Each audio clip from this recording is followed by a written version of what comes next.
how to actually start running and the 9 tips I wish I knew before I actually got into running. And it was never as simple as getting into running for me. I want to start by prefacing that, as in I feel like I don't know how many runs I attempted. I remember trying my first 5-kilometer run, for example, and I think I got to like 0.5 of 1 kilometer. And just thought, like, absolutely not. I just remember puffing so much and not being able to catch my breath, just feeling heavy. I really remember how I felt in my body, and it was just so unfit. And that's probably because I was still struggling. Like, my initial thought behind getting into running was I walked up a flight of stairs and I remember being so out of breath, but I was training in the gym, so in my head I was just like, God, I'm not actually that fit. So it kind of started there, and then what I would do was these random like sporadic runs, just like every few months I would just take it upon me to head out and go for like a 5-kilometer run and then never run again. Just never really understand like how people made it part of their routine and actually enjoyed running. Like, I just thought there was just no possible way that I could ever be a runner. I'm just not that type of person. How on earth can you enjoy cardio? What I used to really wonder was, how do people get past like 1 kilometer, 2 kilometer without getting super bored as well and just like wanting to stop and walk? And it took me a long time to actually be able to consistently run a distance, because I really remember I'd say go on a 5-kilometer run, but I'd be stopping every 1 kilometer, going on my phone, going on Instagram a bit, then running again, stop, start, and I just never found that consistent flow. If I actually look back, I think it came down to having such little confidence, because I was the girl in school that was never picked for like the A team. I never felt athletic. I tried to avoid getting out of PE, and I just knew, or what I thought in my head was like, oh, I'm not like a quick runner. I was quite good at long distance. Like, I remember the race days when I was super young, and then I remember like kind of faking an asthma attack when I was younger or something along those lines, and just being super out of breath. Like, I've got this vision in my head of that day, which was the end of my running situation. And then I initially started out running when I wanted to lose some weight and just never found this flow. And if we fast forward to now, it's crazy to think I absolutely love running. It has done wonders for my mental health. I managed to complete my first marathon this year in sub 4 hours, and it's just wild to think how far you can come. And I want to also just remind you not to put yourself in these boxes, because these are just constructs in our mind. They're not actually who we are. You can always change, and you're always going to surprise yourself. Like, please don't categorize yourself and limit yourself with these limiting beliefs, because they are not true. And I am living, breathing evidence to you that you are so capable. If I can run a marathon, so can you, and you can get out of your own way. Thanks for coming to my TED Talk. I didn't mean to get so passionate about that, but that is genuinely how I feel, because I was that girl. And if you're watching this and you are struggling getting into running, you feel like you're at square one and you're not really getting anywhere, just like, trust me, I've got you in this video. So let's start with the first one. I'm just gonna have a sip of my drink.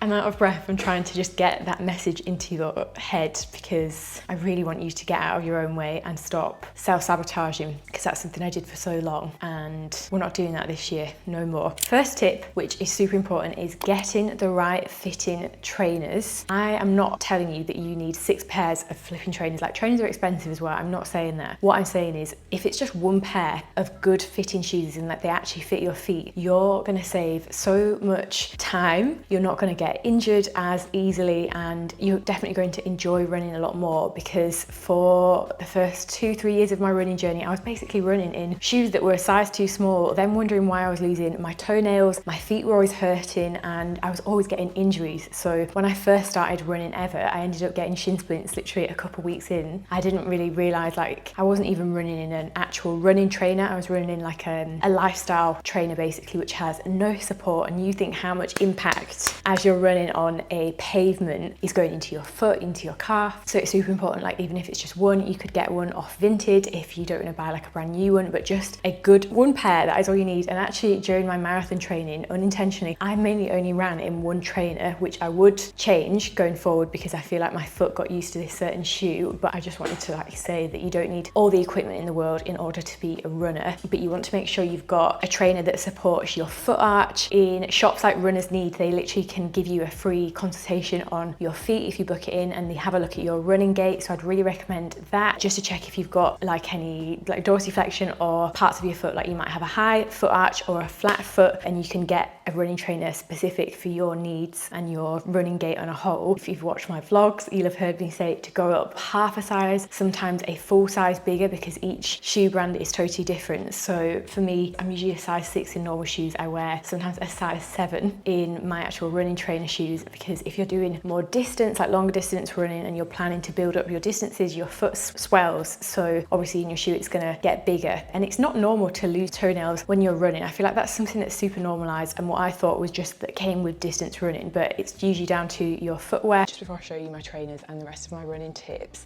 if you want to be around girls who are working towards the same goal as you and like-minded, I'd like to invite you to my upcoming Flowness Club. This is where I do more personalized masterclass style of content inside the community. It's worth interrupting because I'm doing an early launch with a discount for you before going live with it. If this is of interest, check out flowness.club.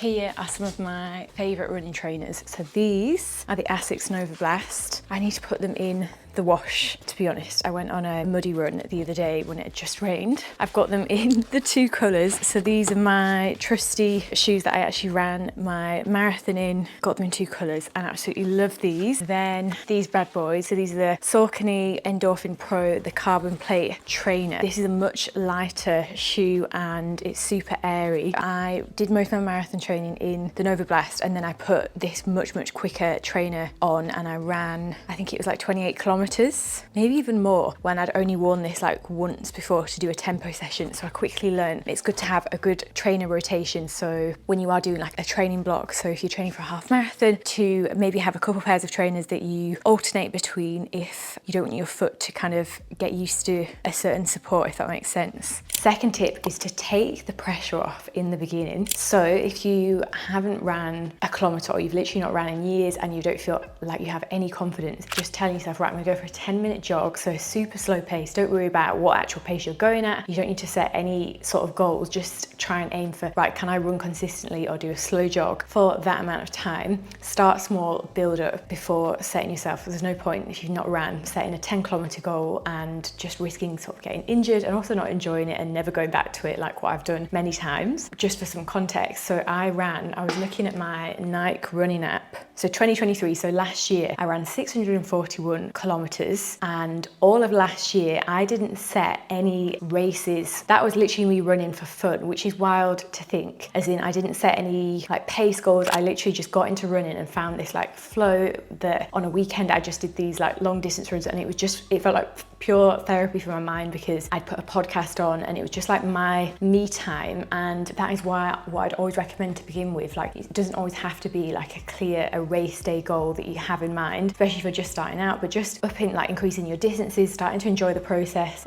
listening to things like podcasts on your runs and getting social with it, and managing your expectations. So not expecting yourself to run the quickest 5k in the get-go, but just thinking, right, I just want to go out and enjoy myself on this run, feel good from the inside out. And it could even be something that you do with your friends. So you're killing a lot of birds with one stone. What I like to have in my ears is either music, or I've been really liking the Mel Robbins podcast, so I'll just pop something on from there that is relevant, especially on kind of longer runs that you just want to switch off and you can just focus on whoever is chatting away. That, and also audiobooks are so good. So my like favorite music is usually like hip hop, R&B, lots of motivational stuff, and some like random slow songs, bit of everything in here. But yeah, I'll pop that also linked down below. Right, third tip is to go far, go slow. You might have heard that before. To go far, go slow. So this is something I think if you're coming from like competitive brain is so hard. I actually found this like not easier, but I didn't have any confidence in myself when I started running, so I didn't feel that competitive. I was just competing against myself, like not wanting to stop running. So I just thought I'm just gonna go as slow as I can so that I don't stop. But if you're someone who is competitive, you're very like, I must do a sprint, and you find that you can't get over a 5 kilometer distance because you sprint that 5 kilometre,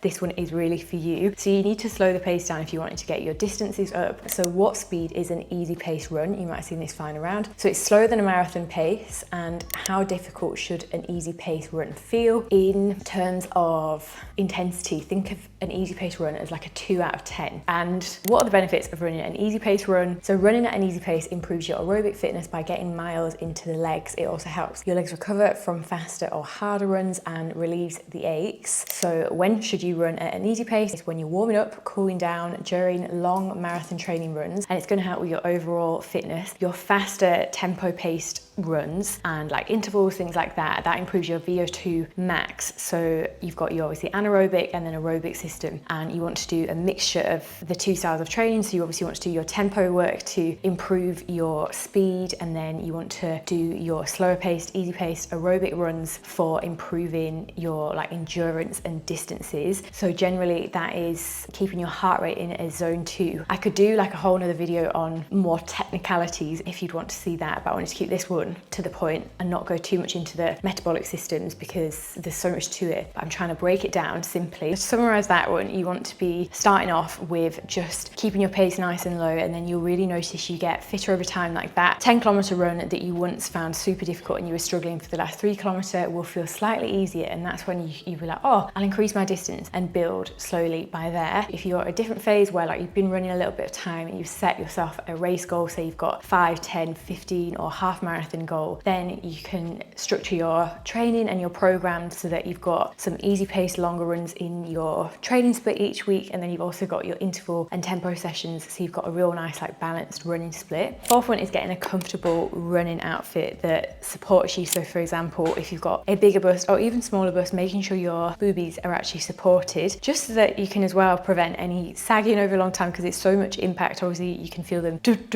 as you're running, so making sure you've got a medium or at least like high support bra. And again, you can just invest in 1 to 2 good sports bras that are going to last you a long time and are trusty, going to keep things in place. And for a running short, so for me, I chafe if I wear a short that is too short, and then the amount of times I've had to cut my run short because I'm literally like in agony or bleeding. So making sure I've got a really nice running short that's not too distracting, because there's nothing worse than wearing a short that just moves the whole time. So like as you're running, you're constantly having to adjust and redo the drawstring. I'll link some of my favorite. One of my recent faves has been a Gymshark short. It's got like a baggy bit and then the lining underneath. I also really like the Free People shorts. They've been some of my faves, and I just think having a running fit that you feel really good in as well, of course, just helps with your run on a whole. Trying things like a vest. So I use the Salomon running vest for my longer distance runs, say if I want to pack in all my gels. But it is really nice to feel free and to not have so much stuff on you. But definitely I like to always carry some sort of waist belt or running pack that I can put my phone in, put my keys in, so I'm not having to run with my hands full. And again, making sure you've got a good quality one that isn't rubbing you. I still actually have, I don't know if you can see here, I've got a little scar from my actual marathon that I did from my running vest, which is really strange because I'd worn it on my training runs and hadn't really ran. But I think my top had like risen up and it's chafed, but I don't know why it's scarred. I might need to get some bio oil or something on that. Oh my gosh, this is getting a little bit out of hand. Okay, this is my current activewear drawer. So you, as you can imagine by the state of this, you can guarantee I have tested every short possible, every legging, you name it, has been in this drawer. I've been using these for my tempo sessions, the ones that I'm super sweaty in. I worry that I would chafe a bit in the Free People shorts, but it's kind of like a skirt and then it's got a little under bit. I just really like the shape of these more than anything. And then I've got these blue ones. And then what I really like to run in, like I did a lot of my longer runs in a longer seamless short, surprisingly, because these don't tend to ride up too much. And I feel like they save that little inner chafe bit.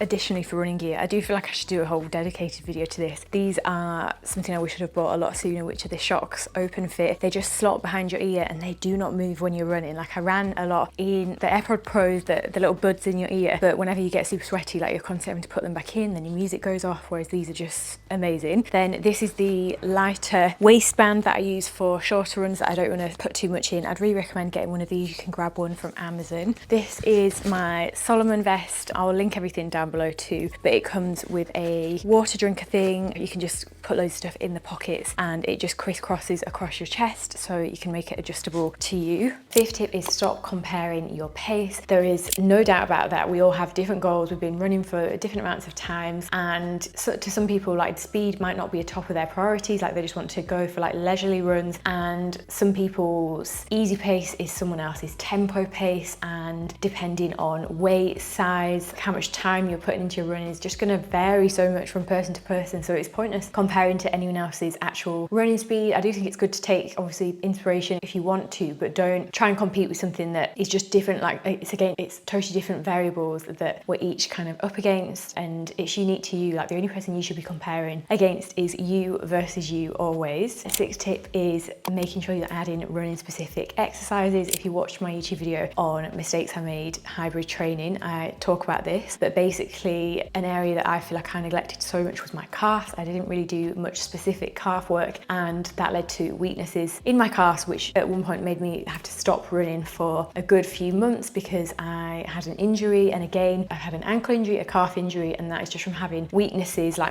the rest of my body was great because I was training those parts, but I didn't train the smaller muscle groups. And obviously when you're running, it's so much consistent work on those smaller foot muscles that obviously if you're not a runner, it's not going to be a priority to train. The other thing is running with unsupported high arches can lead to a lot of tightness in your actual calves due to insufficient stress absorption, and it's just very like counterintuitive. So it's like anything. Sometimes if you've got a weakness, say in your mid back, that can usually come from having weak glutes. Like, you need to look at it more as a holistic training approach when you are doing any exercise really. Seventh one is making use of apps. So I used the Nike Run app for pretty much all my, like, when I first started out, and then I moved over to Strava at the beginning of January this year. I haven't looked back. I absolutely love Strava. I feel like it's really nice because you can have your friends on there and you can look at more of your details, as in like you can look more at your training splits, and I like the app on a whole. So definitely making use of that. I think that way is where you can set your distance. Like, that's what I did initially. So I'd put in my running distance, like 5k, and then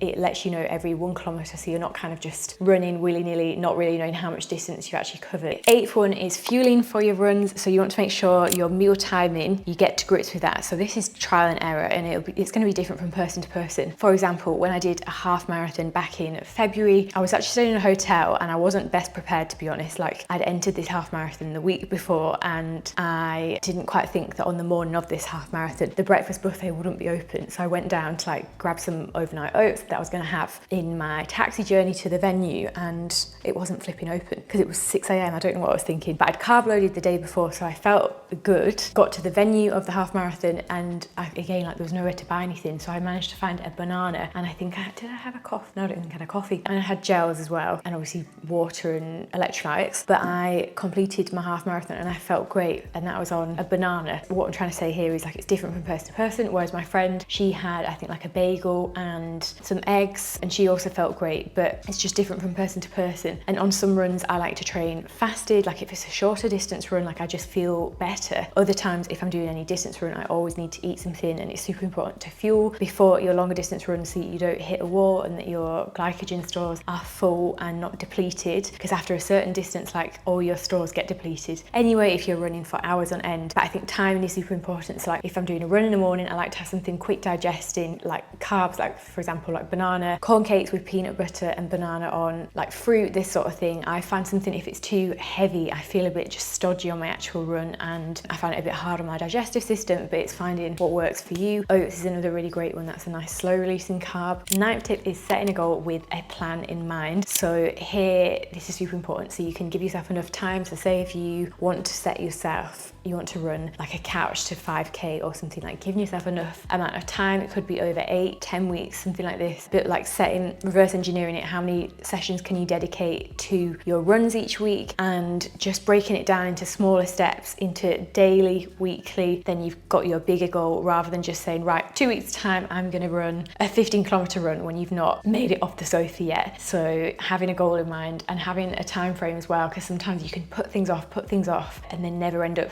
making the small steps. So I think it's always good to have some sort of skin in the game, whether it's like you book in with your friend, like, right, let's run a 5 or 10k whatever in a month's time, like, let's do it, scheduling in that day, just like any other goal you would really. I also also have something that's going to help you with having a plan with your training and how you can balance everything and find your own flow, because the only way I ever see results is finding what works for me and fits with my workout and nutrition flow. And I'm on a mission to help you find yours and something that's lasting and long term, not a quick fix or something that works temporarily. So that is why I've put all my knowledge into something that's coming really soon. Make sure you're signed up to the waitlist down below to find out more, and I can't wait to see you in the next video.